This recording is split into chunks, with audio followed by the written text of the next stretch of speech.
They say if you hear a whistle in Pine Hollow, don't whistle back.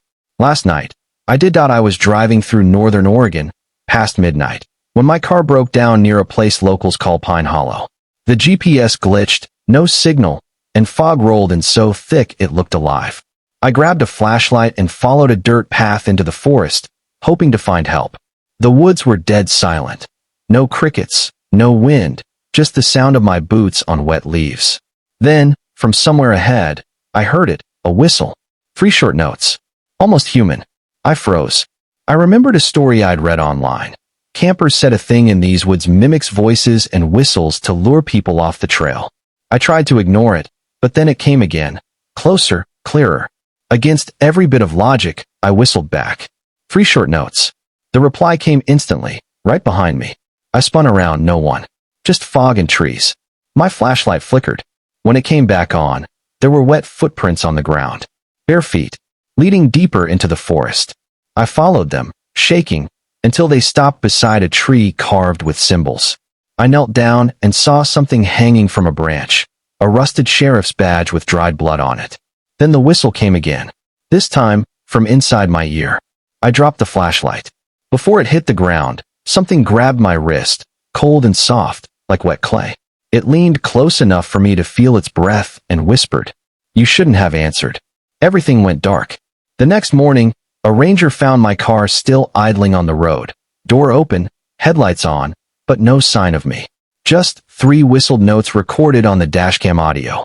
When I got the call about the abandoned sedan on Route 12, I figured it was another drunk who wandered off. Happens all the time out here.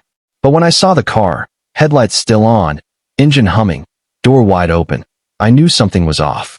The driver's seat was wet, like it had just rained inside the car, and the dashcam light was blinking. I pressed play. 3 faint whistles echoed through the speakers. Then a whisper, "You shouldn't have answered." I turned it off. The woods around Pine Hollow have their share of myths, but I've seen enough animal attacks and missing hikers to know most stories are just stories. Still, something about that voice didn't sound human. I followed the muddy trail down from the road. Bare footprints, same size as an adult man, but spaced too far apart, like whoever left them was running or leaping. The tracks ended at a pine tree, its bark split and blackened like it had been struck by lightning. Hanging from a branch was a rusted badge. My flashlight hit the engraving, Sheriff D. Mallory. Mallory went missing here in '97. We found his patrol car, not his body. Then I heard it. 3 short whistles. Not far, maybe 20 yards ahead. "Who's out there?" I shouted. Silence. Then again, the same pattern, but this time, it came from behind me. I spun around, light shaking. There was no one. Just fog. And when I turned back, the footprints were gone. Like the ground had swallowed them. I started backing toward the car when my radio crackled to life. A voice said, "Ranger Hale, you shouldn't have answered." It wasn't dispatch. It was my own voice. The fog didn't clear. It thickened, heavy like smoke. My radio kept hissing with static, but underneath it, I heard something breathing.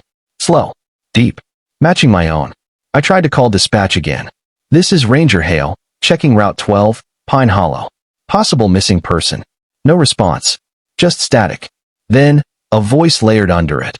Mine again, whispering the same line over and over. "You shouldn't have answered." My flashlight flickered, then died.